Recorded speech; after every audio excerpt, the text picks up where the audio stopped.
Okay, well, once we've got limits, we can define and talk about derivatives, and just like for limits, we're going to handle this in the same order, and the first question we're going to talk about is really why we're going to need derivatives. So let's take a look at that. Basically, the first example for where derivatives arise is in the definition of an instantaneous velocity, and that can be introduced with a somewhat fictitious story about my family driving from Kansas to Virginia. Part of that is true. We did drive from Kansas to Virginia in one of our moves. And, well, the distance was about 1,300 miles. And it took us about 3 days to do that. We were traveling with small children and a truck. And, well, basically what that means is that given that the definition of the velocity is always distance traveled divided by time needed, that we traveled 1,300 miles in 3 days, and that means our average velocity was 433.33 miles per day. And this is the kind of information that if you know it in advance, or if you know it from experience now, that can be used to plan where you book hotels along the way and so on. This is also the kind of information that I would think trucking companies use to determine how long a shipment will take if it goes across country. What we're getting out of this for this class is, of course, that the definition of the average velocity is always distance over time, S for Strecke and T for time, right? And so, well, now let's talk about a fictitious story that I invented for one of my classes. Suppose that after driving 200 miles in the first 4 hours, and that would have put us somewhere in into Missouri, suppose that a highway patrolman stops you after those 200 miles, and, well, you get the revelation that, of course, you don't want to get, and that is the highway patrolman says, you've been going 65 miles per hour in an area in which the speed limit is 55 miles per hour. What do you have to say for yourself? And, well, let's just say you try the following. You just say, sir, well, I know the definition of the average velocity is distance over time. We have traveled about 200 miles. And you can ask my family as witnesses. We've been traveling for 4 hours, which means our velocity was 200 miles for 4 hours. And so our average velocity was 50 miles per hour. I cannot have gone more than 55 miles per hour if my velocity was 50 miles per hour. Obvious and rather dumb question. Will you get out of a ticket that way? No, you are not. No, I have not tried this. No, do not try this. The officer might give you, in fact, another ticket for just being insubordinate with an officer of the law. But what's the problem here? I mean, obviously the computation is correct. 200 divided by 4 really is 50. And, well, hopefully the police officer's radar gun is working all right, too. Well, let's take a look at this. And, well, basically, yeah, here's a problem. And, well, the problem is the difference between average rates of change and instantaneous rates of change. Your velocity in those first 4 hours has fluctuated. You have gone faster sometimes when your speed limit was more than 50, and then you may have gone through construction sites and the like where your speed was slower. And so all those fluctuations that happened over the last 4 hours, that's something that for the instantaneous velocity, for those 65 miles per hour that the police officer has measured, those fluctuations don't matter at all. The officer is interested in your instantaneous velocity.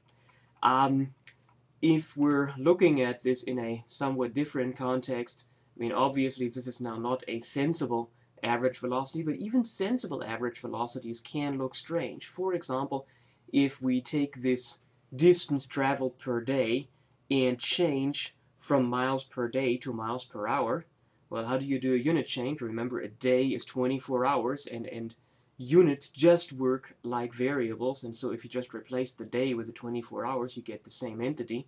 Well, you divide the 433 by 24, you end up with something slightly less than 20. You end up with 18.06 miles per hour, and it feels rather strange to say that we were traveling 18 miles per hour as we were moving 1,300 miles from Kansas to Virginia. I mean, that isn't quite horse-drawn wagon speed, but certainly it's not a speed that you associate with cross-country travel in these days in a car. So what we need really is we need to define a way to define instantaneous velocity, and then when we're looking at average velocity, we just have to choose appropriate units. Okay, another very time-honored and standard motivation for the derivative is the definition of the tangent line, which is something that fascinated and even stumped the ancient Greek philosophers that mathematicians are so rightly fond of. If you take a circle, the ancient Greeks knew how to define the tangent line for a circle, because anywhere on a circle, the tangent line to the circle is a line that just barely touches the circle. So for example, here this line touches the circle in one place, and that is a tangent line. This line here also touches the circle in one place, and that's a tangent line. Anything that doesn't touch the circle, obviously, is not tangential. And anything that cuts through the circle in two places, like the axis, for example, well, that cuts through at an angle, so that certainly also would not be a tangent line. However, if we're looking now at more complicated graphs like this is a cubic polynomial here. If we're looking at certain lines that just go through the through this polynomial in one place, say right here, well, here's a line that cuts through in exactly one place, but that doesn't look tangential, right? I mean, that cuts through at an angle, and we could also put a bunch of lines here that cut steeper or less steep through this function at exactly one place, and yet we would not consider those things to be tangential. Whereas if you look at what the tangent line does, the actual tangent line here, that touches the function in exactly one place, but it cuts through the function in another place. So the definition from the circle that the ancient Greeks used, which was that the tangent line touches the function in exactly one place, that's not going to work out for functions in general. And here we're looking at this under magnification one more time. We can really see this blue line. Yes, that does what we would consider a tangent line to do. It just barely touches the function, whereas the line that goes through the function in only one place, well, that cuts through at an angle that does not look tangential at all. Okay, so let's look at velocities and then at tangent lines and then at general rates of change. For a position function s, we can define the average velocity in an interval AB to be the position at the end of the interval minus the position at the start of the interval divided by the length of the interval. So average velocity will always be displacement or distance traveled divided by time. That will never change. And well, now we're interested in the instantaneous velocity in this example of a coin with vertical position negative 4.9 t squared plus 20 in meters at time t equals 2. That would be the velocity of a coin that is dropped off a 20 meter tall building. And well, the idea is that your average velocities are really all that is accessible through the position function directly. But what we can do is we can shrink the length of the time interval over which we compute the average velocities. That's how, very simplistically speaking, that's how radar guns work too. They measure the average velocity of the vehicle over a very short time period that is determined by the radar pulse that is being sent out. And over very short time periods, velocities don't vary very much, and if velocities don't vary very much, then the average velocity is approximately equal to the instantaneous velocity. Okay, so we will just look at our position at time t equals 2, and that's going to be fixed, and we're going to compute average velocities over intervals that go from time 2 to some in point time equals b, and we're looking at the position at b and the time b. And these difference quotients give us, if we're going from 2 to 2.1, we get negative 20.09 as the average velocity. From 2 to 2.01, we get negative 19.649 as the average velocity. From 2 to 2.001, we get negative 19.6049 as the average velocity. And if we go to 2.0001, we get negative 19.6005. That would probably be negative 19.600049, but I only recorded 4 digits here. At 2, of course, the whole thing is undefined, and yet that is exactly the conundrum that physicists had to deal with before Newton came along and introduced calculus and physics. And that is that, well, we'd like to have, for an instantaneous velocity, we'd like to measure what happens from time 2 to time 2, and that just doesn't make sense. That will remain undefined. But if we're now looking at time intervals also in the other direction, where the endpoint is 1.9, we end up with an average velocity of negative 19.1. If the other endpoint, if b is 1.99, we end up with an average velocity of negative 19.551. If we're looking at an endpoint 1.999, we end up with an average velocity of negative 19.5951, and with an endpoint of 1.9999, we end up with an average velocity of negative 19.5995. We've seen this kind of thing as we've been working with limits, and basically it looks like, if we eyeball this, negative 19.6 meters per second, of course, seems to be the value that ought to fill in this gap here. So negative 19.6 feels about right, but of course it is not a value of this difference quotient. And we have also seen how we handle this with limits, and that is, we take the limit as b goes to the starting point, and that's exactly what happens here. We let s be a position function. We define the instantaneous velocity at a by the limit as b goes to a of the average velocities from a to b, right? Because that's s of b minus s of a divided by b minus a. With that, we can go back to our example problem, and we can compute the limit as b approaches 2 of s of b minus s of 2 divided by b minus 2.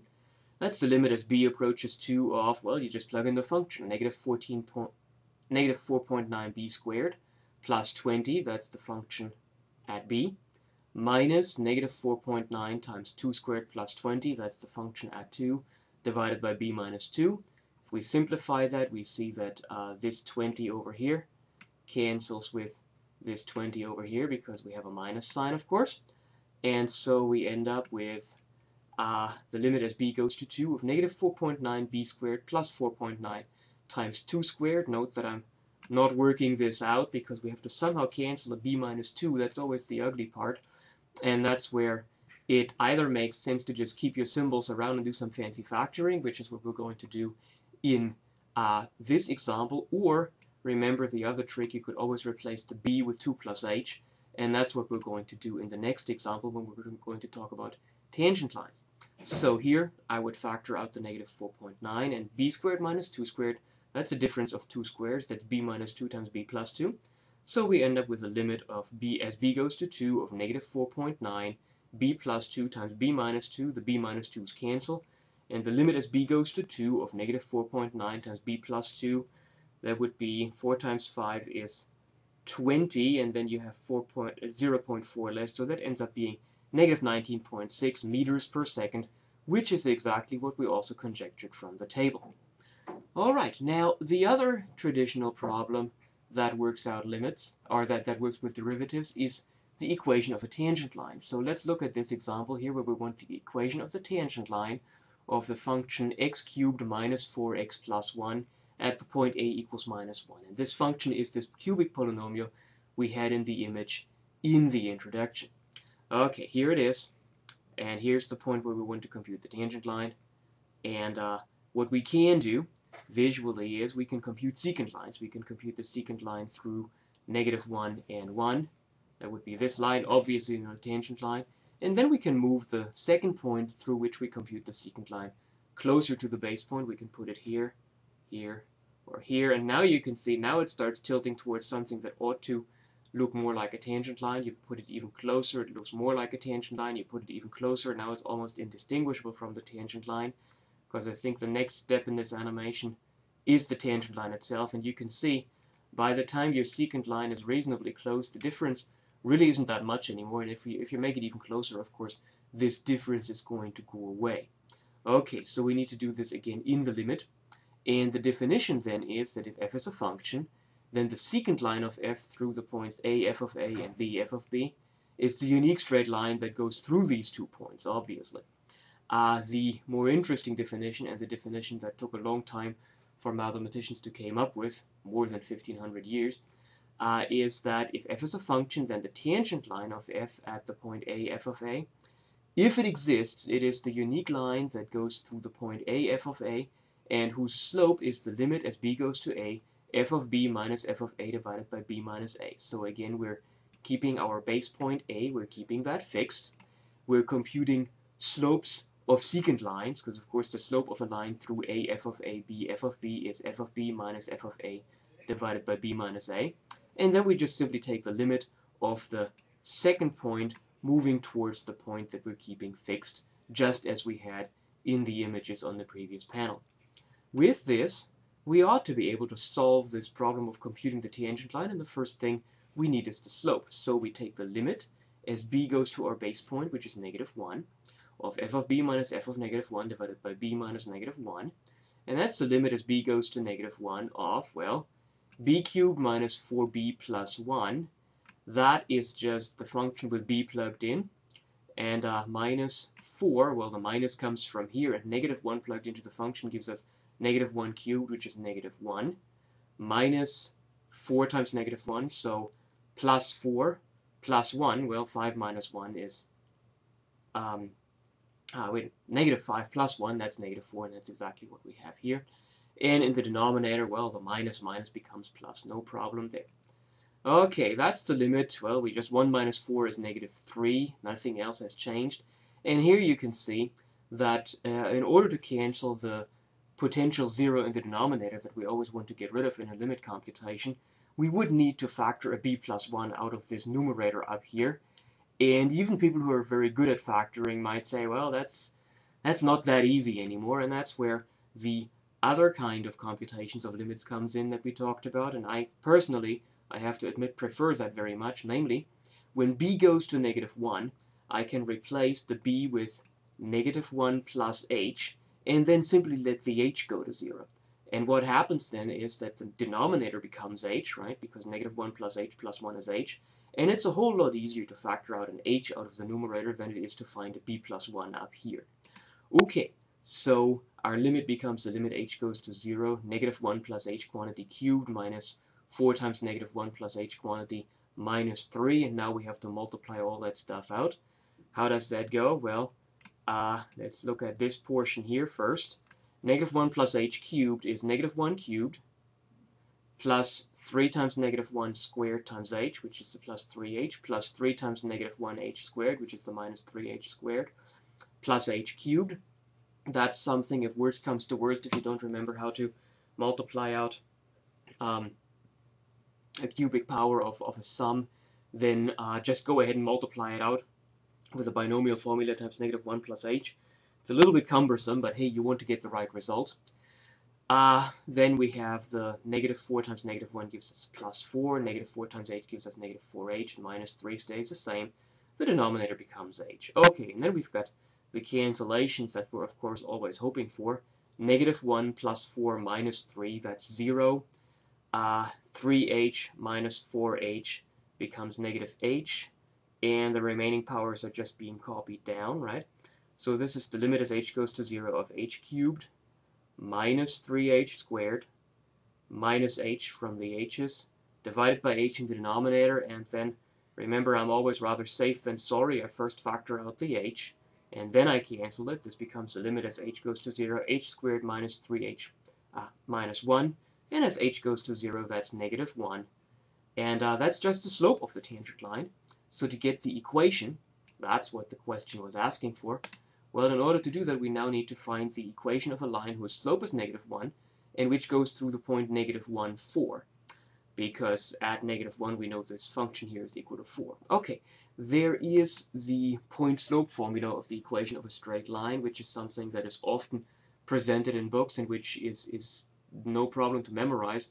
Personally, I rather just work with y equals mx plus b. And with that being said, well, if I have the slope and the point, I can work out what the b is, right? The slope is m. We've got the point. Here's x, here's y. So we plug that in. Y is 4. Slope is -1. X is -1, 2. And here's b, and you solve that. And you end up with b being 3. And that means our tangent line is y equals -x plus 3. And that's exactly what the picture says. This is a line. This is the tangent line that we visually saw in one of the early panels.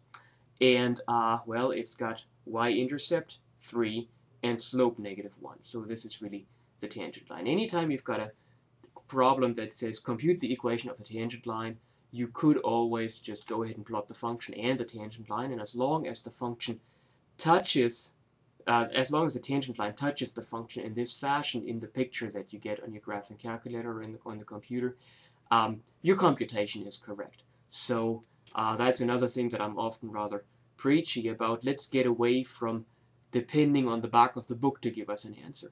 We have the conceptual tools, we have the ideas to check whether our answer is right by means that don't require an oracle. And in real life, if you ever have to do these kinds of computations, it may be unlikely, but as an engineer, as a scientist, you have to do computations. You want to find ways to check yourself without somebody giving you the answer. Because if your boss already has the answer, he's going to give you a different problem. He's not going to let you solve the problem again. There's no point to that. Okay. Other things we can do with tangent lines is that if we have a function given as a graph, and sometimes that is given, we may need to estimate the slope of a tangent line because velocity data may be given as a graph, and position data may be given as a graph, and we may want to find the velocity.